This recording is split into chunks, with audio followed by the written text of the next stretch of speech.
नमस्कार। अगर competitive exams की तैयारी चल रही है तो एक नाम बार बार सामने आता होगा, ASILB। तो आज हम इसी ASILB को यानी एसोसिएशन फॉर इंफॉर्मेशन मैनेजमेंट को बिल्कुल आसान भाषा में समझने वाले हैं। चलिए इसके सारे जरूरी फैक्ट्स को एक एक करके जानते हैं। तो देखते हैं कि आज हम क्या क्या जानने वाले हैं। सबसे पहले बात करेंगे इसकी शुरुआत कैसे हुई, फिर देखेंगे इसका नाम कैसे बदला, इसके बाद समझेंगे कि ये काम क्या करता है, और आखिर में बात होगी इसके पब्लिकेशंस और मैनेजमेंट की। ठीक है, तो चलिए शुरू करते हैं बिल्कुल बेसिक से, इसकी पहचान और इसकी स्थापना से। देखिए, सबसे पहली और सबसे ज़रूरी चीज़ जो याद रखनी है वो है ASLIB का पूरा नाम।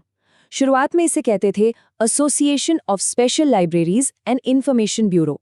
ये नाम एग्जाम के नज़रिए से बहुत ज़रूरी है क्योंकि इससे पता चलता है कि इसका शुरुआती फोकस क्या था, तो इसे ज़रूर नोट कर लें।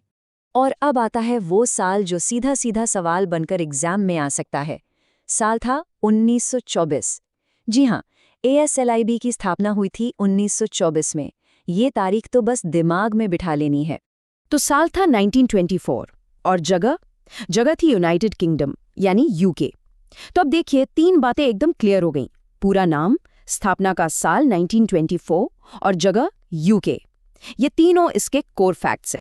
चलिए अब जरा आगे बढ़ते हैं। कहानी में एक ट्विस्ट है और वो है इसके नाम का बदलना।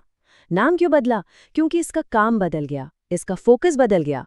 और हाँ, ये भी एक बहुत कॉमन क्वेश्चन है एग्जाम्स में। तो देखिए, 1924 में जब ये शुरू हुआ तो नाम था association of special libraries and information bureau. लेकिन आज की तारीख में हम इसे जानते हैं एसोसिएशन फॉर इंफॉर्मेशन मैनेजमेंट के नाम से। साफ है ना? ये सिर्फ नाम का फेरबदल नहीं है, ये दिखाता है कि इसका दायरा कितना बढ़ गया। स्पेशल लाइब्रेरीज से निकलकर अब ये इंफॉर्मेशन मैनेजमेंट के पूरे यूनिवर्स को कवर करता है। तो सवाल ये उठता है कि आखिर ये ऑर्गेनाइजेशन करता क्या है, इसका असली काम क्या है। चलिए अब इसके मकसद और इसके काम करने के दायरे को समझते हैं। इसका जो मेन ऑब्जेक्टिव है ना, वो है एक्सपर्ट इंफॉर्मेशन सर्विसेज के बीच कोऑर्डिनेशन बनाना। मतलब आसान भाषा में कहें तो ये इंफॉर्मेशन के अलग अलग एक्सपर्ट्स को एक प्लेटफॉर्म पर लाता है ताकि सब मिलकर और भी बेहतर तरीके से काम कर सकें। और इसका स्कोप वो सच में बहुत बड़ा है। ये छोटे मोटे बिजनेस से लेकर बड़ी बड़ी मल्टीनेशनल कंपनियां और यहाँ तक कि सरकारों को भी इंफॉर्मेशन मैनेजमेंट पर सलाह देता है। और इसके मेंबर्स वो पूरी दुनिया में फैले हैं, पब्लिक सेक्टर में भी, प्राइवेट सेक्टर में भी। और इन सब का मकसद एक ही है, इंफॉर्मेशन रिसोर्सेज को एफिशिएंटली मैनेज करना। एक और मज़ेदार बात यह है कि ASLIB जो है वो स्पेशल इंटरेस्ट ग्रुप्स चलाता है। अब ये क्या है? ये छोटे छोटे ग्रुप्स हैं जो किसी एक खास सब्जेक्ट पर फोकस करते हैं। मान लीजिए इंजीनियरिंग या फिर इकोनॉमिक्स। इससे होता ये है कि हर फील्ड की स्पेसिफिक ज़रूरतों पर ध्यान दिया जा सकता है। अच्छा, तो अब हम आ गए हैं अपने आखिरी हिस्से पर। अब बात करेंगे कि ASLIB अपनी जानकारी, अपनी नॉलेज को लोगों तक पहुंचाता कैसे है, यानी इसके पब्लिकेशंस और मैनेजमेंट की। इस ऑर्गेनाइजेशन का ऑफिशियल टैगलाइन है मैनेजिंग इन्फॉर्मेशन। बस 2 शब्द, लेकिन कितने पावरफुल हैं, है ना? ये 2 शब्द इसके पूरे मॉडर्न मिशन को समराइज कर देते हैं। इनकी एक बहुत ही फेमस जर्नल है जिसका नाम भी यही है, मैनेजिंग इन्फॉर्मेशन। और यहाँ एक और फैक्ट है जो एग्जाम में पूछा जा सकता है, इसकी फ्रीक्वेंसी।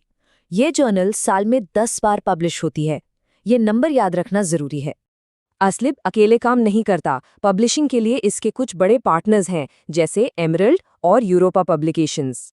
और एक बोनस पॉइंट, जो इसके मेंबर्स होते हैं ना, उन्हें अक्सर एमरल्ड के पब्लिकेशंस का सीधा एक्सेस मिल जाता है। ये एक बहुत बड़ा बेनिफिट है। तो ये थी ASLB की कहानी, इसके सबसे ज़रूरी फैक्ट्स जो हमारे काम के हैं। अब जाते जाते एक सवाल ये उठता है कि आज के इस इंफॉर्मेशन एज में, जहाँ हर तरफ डेटा ही डेटा है, वहाँ एफिशिएंट इंफॉर्मेशन मैनेजमेंट की क्या इंपॉर्टेंस है? सोचिएगा ज़रूर, क्योंकि इसी सवाल में ASLB जैसे ऑर्गेनाइजेशन की असली वैल्यू छिपी है।